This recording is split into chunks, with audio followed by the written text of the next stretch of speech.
Welcome to another episode of Indlu. Today, I know you're wondering where we are. We are at the beautiful jazz hall in Ikoyi. It's a very beautiful place, and I mean, you just garner inspiration from this. In fact, let's not go there. Let's not lose where we're going to today. We have a very special guest, a very beautiful lady, a very strong woman. She is a singer, she's a dancer, she's a fashion designer, and she's a very proud Nigerian and African. And you'll meet her after the short break when we come back.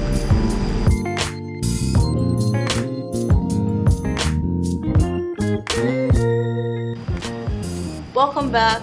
With me today in Jazz Hall, you know we're in Indlu and all. With me today at Jazz Hall is the beautiful Wunmi.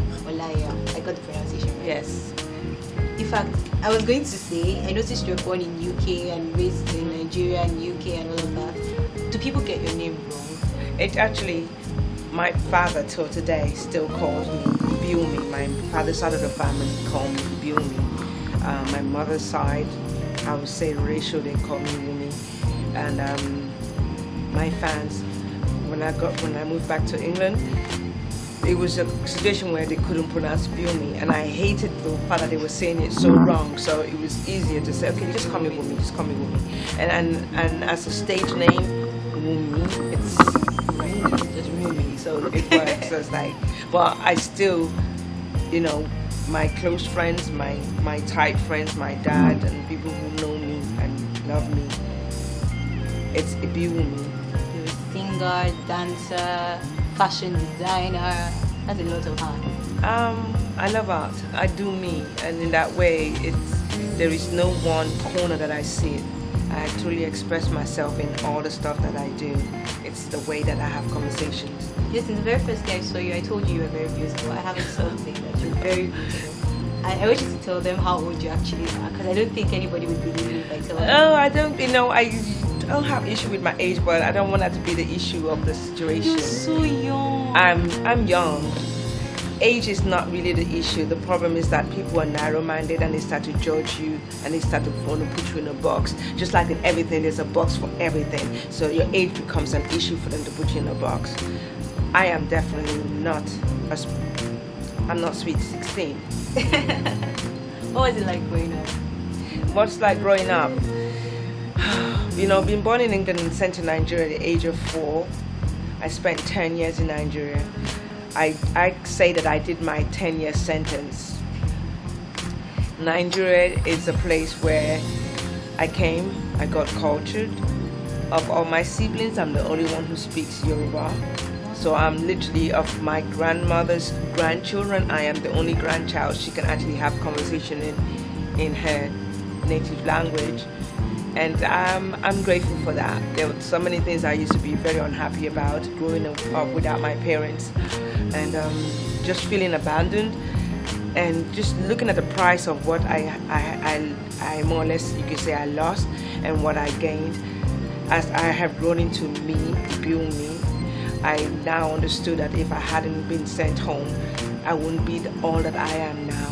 So, But being in UK, what's your take on racism? Because there's this thing that in the UK and in the US, Black Americans and people who are half Africans and half Caucasians or whatever somehow find a way to have this racial mindset towards people who are just pure Africans. And then there is also the Caucasians versus the Africans. Did you ever experience any of that? When I returned to London, funny enough, the people who gave me or tried to give me stress issues were the West Indians.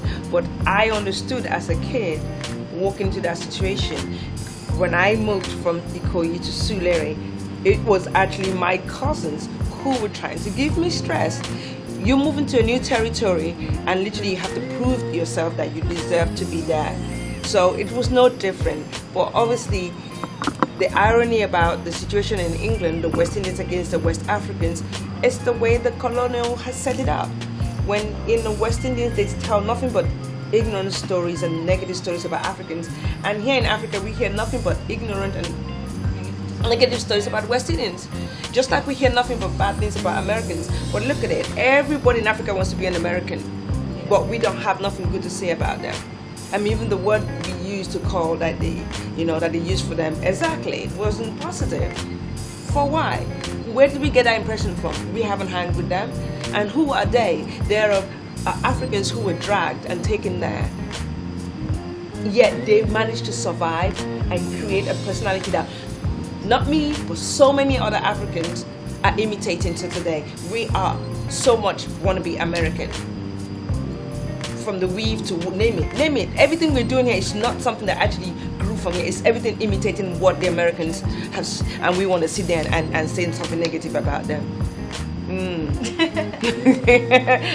Are you ready for me? I know, right? Okay, so I listened to your album, the ALA. Yes. It was beautiful, and it made me wonder what inspired music. You know what's so funny? Music was the least of the creative,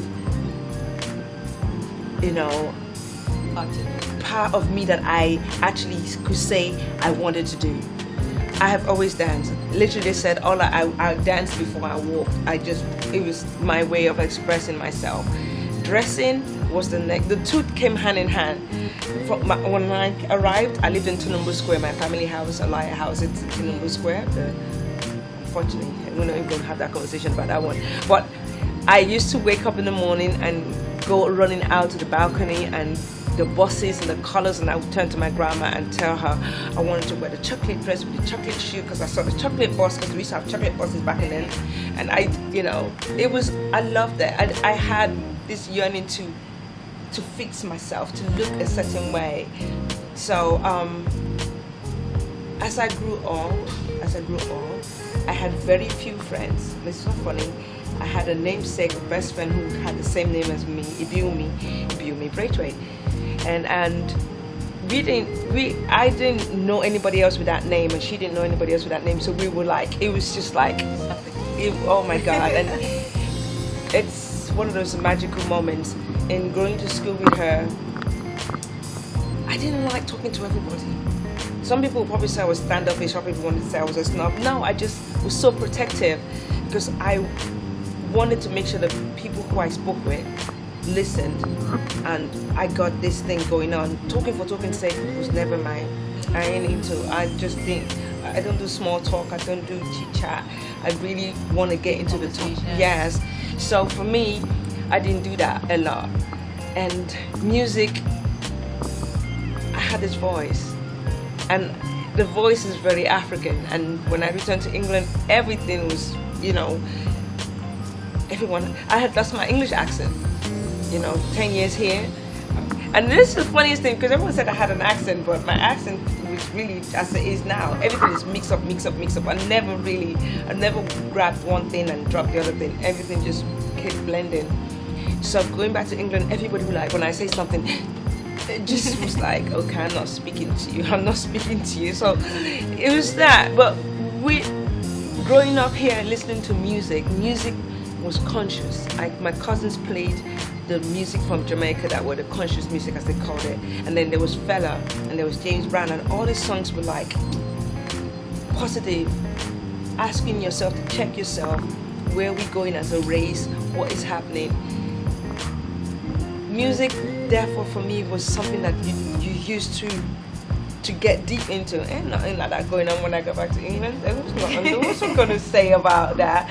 And I just really didn't. And I just really was like, music was like, put it one side. I used music to dance. But every single journey with my dance, people would say to me, so when are you singing? And I used to look at them like, God, what's wrong with everybody on this music thing? But I had to face him. I call music him. Dance is a she, fashion is a she, the music is a he. We'll get into the dancing part. What style of dance do you do? I do Wunmi, like everything else. I do Wunmi. I do a fusion of everything. I am truly an African child. You are. I actually believe it. I can't even argue with that. I saw somewhere, I'm not exactly sure of this information, so I'm not going to state it as fact. But I think you had something to do with the performance with Fela, or performance of the Fela song, or... Oh, I did, yeah, such a funny thing. and this is when you understand your destiny. And my officially first single that blew up underground in the underground dance music scene in New York was a cover that I did of Upside Down, but my version was called More Expensive. And that was with Masters at Work. And it was dope. It was dope, wicked. It was all of those words plus some. And you know, being the child who listened to Fela and who loved Fela, and this was a song that it was the only actually song that you have a woman sing and lead on with Fela. When they brought the track to me and said they wanted me to feature on it, initially I thought somebody was winding me up. It was like, Masters of Work want to work with me? I haven't put anything out. I was big at that time, so I was just like, they just done an album with India, Jocelyn Brown. I mean, all the big diva vocalist singers were the album, Neo Rican Soul album, and they said they want to. I said, yeah, right. But it was actually real, because my manager was telling me, I said to her, somebody's doing April Fool. But she said, no, Wunmi, it's Louis Vega. They called and really want you to come and feature on this track. So, and it was to know how good it is when you are truly where you're meant to be. I was already playing around in New York with my band, and one of the tracks I always played was Upside Down. So when they finally sent a track they wanted me to do a cover, and I just laughed. I said, this is my thing. I can do this one. How do you want me to do it? Where do you want me to do it? Fast, slow? And they brought it and they fused it with more. It's expensive, so the two together became More Expensive, and it blew up. And just when you thought, I thought it couldn't get any better, another crew from London this time, Bugs in the Attic, had an opportunity to do a track for Red Hot and Riot, another tribute album to Fela. And guess what? They wanted me to do Zombie. They were like, wow. It was Zombie. I did the broken beat Zombie. You got to find that online. Yeah, you got to find that. It's crazy. It's a crazy, and that's what I really appreciated, that neither of my covers of Fela were me doing Afrobeat. They were really from where I come from, which is a fusion child. I've always been fusion. So in terms taking the music and having a twist on it, it made sense, because I'm not really Afrobeat and I'm not Fela. He inspires me though, very much so, how music is a weapon. He inspires us. Oh, believe me. Different weird feelings that we can't even explain. Well, he's done he's really done what so many of our elders have not done, which is speak the truth and be damned. And it's weird that even till now, everything he said, he's like a prophet, you know. I always say to people, prophets don't come cloned, and they're, you know, look at, from Jamaica you had Bob Marley, you had Peter Tosh, you know, you had even like Marvin Gaye. They wrote songs that when you listen to it, you get chills, because and it just says a lot about us. Like, it's not like somebody isn't there to assist us, but do we really want the change that we say we want? So let's talk about your fashion. My fashion. Your fashion is amazing, because I know you're strictly African inspired, African everything. It's beautiful. I saw a couple of your designs online and I was just blown away. Thank you. I also found out you design for dance crews. Yes. Wow. What's the fashion like in the UK? Well, it's such a funny thing. I studied fashion in London. I went to London College of Fashion. You see, I came back to England, and my father had picked my subjects for me, you know, proper African father, you know. You're going to do this, and you're going to do this, and you're going to do this. And unfortunately for him, that's where my leaning was. I was very much an art person, but my best friend at school then was West Indian, rest her soul dirty. She did art. So imagine, there's two good friends. She did art, and I was there trying to do the academic stuff. What particular subject was this? My dad, I had sociology, histology, economics. I'm guessing you didn't turn out well. No, it's just the funniest of thing, how you could feel like a failure 1 minute, and then 1 minute your life switches around and you're brilliant. True. I was a failure for so long. It was kind of like I was so scared to fail that I failed. I couldn't release the fact that I was going to disappoint my dad so bad that I couldn't even do the exams. I used to be scared, like, oh my God, if I don't pass. And I didn't. I couldn't do it. And my teachers, and this is a crazy thing because I did really good on my classwork, but exams, I couldn't sit through the exams. I couldn't. And you feel like a dunce, like somebody who couldn't do nothing. But then my teachers all obviously paying attention to me.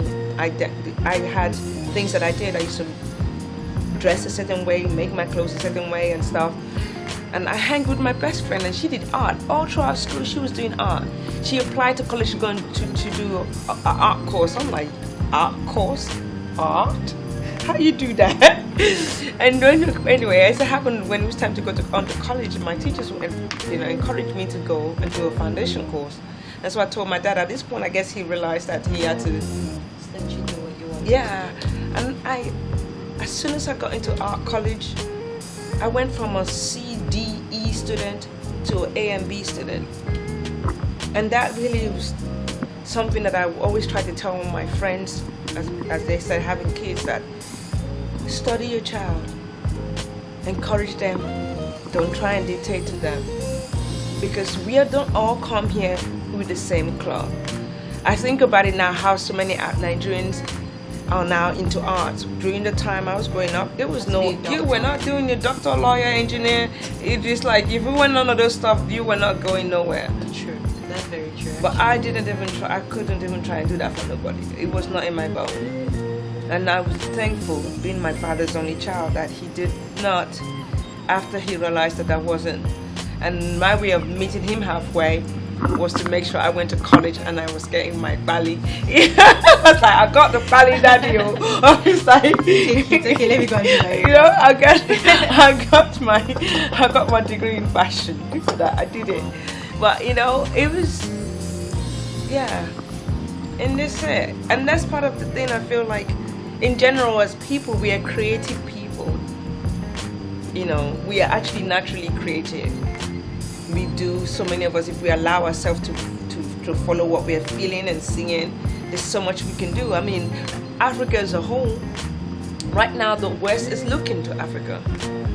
And if the government in Africa would give to the youths, we'll be running shit. Running. I mean, amazing when you think of what kids are doing who don't have access to the computer like all the other kids in the West do. All the technology, and yet what they're amazingly doing. I was even going to ask you that, do you think Africans are actually maximizing their potential? Because I see a whole lot of potential in Africans in general. There is so much we can do. There is so Our much leaders are not doing right by the youth. And sooner or later, if the youths don't stand up and kick the leaders to the curb, Africa will be in trouble.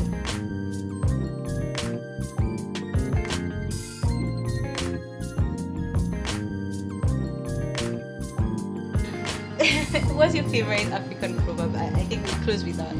Your favorite African proverb?